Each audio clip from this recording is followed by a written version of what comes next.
Please watch out, இந்த person ஷுவராக வந்து விட்டு போவாங்க.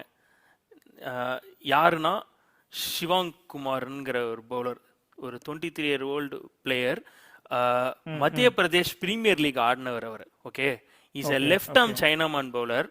Okay, is a allrounder player. First மேட்ச்ல வந்து பேட்டிங்ல 28 balls 45 runs அடிச்சாரு. அண்ட் இ கண்ட்ரோல்ட், விக்கெட் எடுக்கல ஃபர்ஸ்ட் மேட்ச்ல 24-0.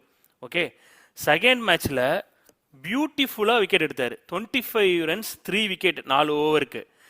இன்னொரு விஷயம் என்னன்னா, இந்த பிளேயர் ஏன் நிறைய பேர் சான்சஸ் இருக்குன்னா, நிறைய டேலண்டட் ஸ்கோர் இவங்களை பிக் பண்றதுக்கு முக்கிய காரணம் என்னன்னா, மத்திய பிரதேஷ் பிரீமியர் லீக்ல அர்ஷத் கான் இருக்காரு தெரியுமா? அர்ஷத் கானே வந்து இவர் சூப்பர் ஹீரோன்னு பிரைஸ் பண்ணியிருக்காரு. ஏன்னா அது ஒரு இம்பார்ட்டன்ட் நாக் அவுட் மேட்ச், செமிஃபைனலோ ஃபைனலோ நினைக்கிறேன். 91 of 42 balls அடிச்சிருப்பாரு. அதே மாதிரி 1 wicket 28 runs பெர்ஃபார்மன்ஸும் பண்ணியிருப்பாரு.